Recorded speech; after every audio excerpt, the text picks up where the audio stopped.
जैसा कि आप जानते हैं कि मायावती ने पहले ही लोकसभा चुनाव को लेकर स्थिति साफ कर दी थी कि वे किसी भी गठबंधन का हिस्सा नहीं बनेंगी और उन्होंने अकेले चुनाव लड़ने का ऐलान कर रखा था। दूसरी तरफ ममता बनर्जी ने भी हाल ही में ऐलान करा कि उनकी टीएमसी भी पश्चिम बंगाल में अकेले चुनाव लड़ेगी। लेकिन मायावती के फैसले और ममता बनर्जी के फैसले में जमीन आसमान का अंतर है। जैसा कि यहाँ पर मायावती को लेकर सवाल खड़े हो रहे थे, कई बड़े सीनियर नेताओं ने चुप्पी साधे रखी थी, लेकिन ममता बनर्जी ने मायावती की स्थिति को साफ करा क्योंकि वह समझती हैं टीएमसी की भी एक बड़ी नेता है ममता बनर्जी और मायावती बसपा की नेता हैं। दोनों ही पार्टियों को काफी तरजीह मिलती है। तो ममता बनर्जी ने मायावती की स्थिति को साफ करते हुए कहा था कि बहन जी इस वजह से नहीं आ रही गठबंधन में क्योंकि उनकी विचारधारा, उनका एजेंडा हो सकता है अलग हो। ईडी सीबीआई के डर की वजह से भी कई दलों ने दूरी बना रखी है।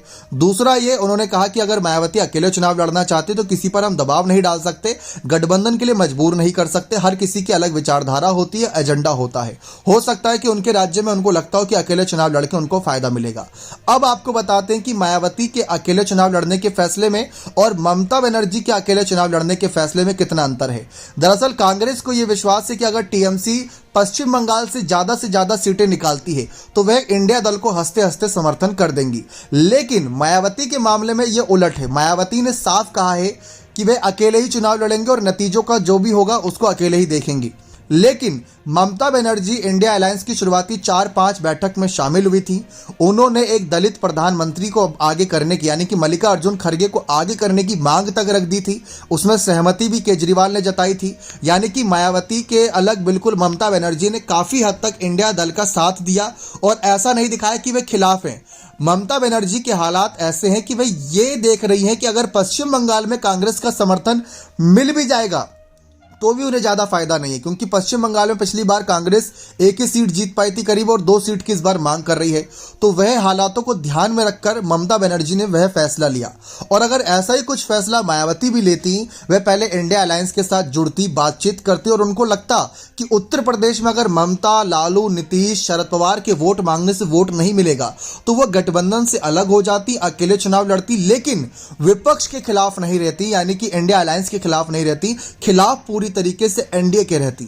लेकिन इस वक्त में मायावती के फैसले ने स्थिति ऐसी बना दी है कि अब एक सीट पर 3 प्रत्याशी होंगे। नीतीश कुमार ने जब इंडिया अलायंस की शुरुआत करी थी, भले ही वो अलग हो गए, लेकिन उनकी विचारधारा ये थी कि बीजेपी के खिलाफ एक ही कैंडिडेट होना चाहिए। अगर एनडीए का एक कैंडिडेट है तो इंडिया अलायंस का एक कैंडिडेट होना चाहिए, कोई दूसरा कैंडिडेट नहीं होना चाहिए, तो हम जीत जाएंगे और 100 सीटों पर भाजपा को रोक देंगे। लेकिन मायावती का फैसला है कि उत्तर प्रदेश, बिहार, उत्तराखंड और भी अन्य राज्य जैसे हरियाणा, छत्तीसगढ़, इन सभी राज्यों में वह अपने प्रत्याशी उतारेंगी और सभी सीटों पर प्रत्याशी लगभग उतारने का फैसला है। यानी कि उत्तर प्रदेश की 80 लोकसभा सीटों में अगर एक एनडीए का प्रत्याशी होगा और एक इंडिया का प्रत्याशी होगा, यानी कांग्रेस और सपा का प्रत्याशी होगा, तो एक होगा बसपा का भी प्रत्याशी। वहां माहौल बदल जाएगा। तो ममता बनर्जी की विचारधारा अलग थी।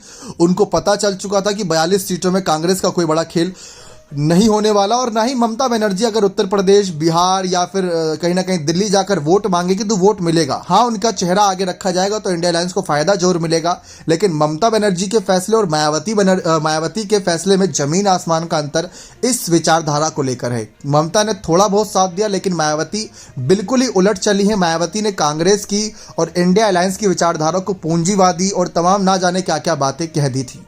बने रहे चैनल के साथ। बहुत बहुत धन्यवाद।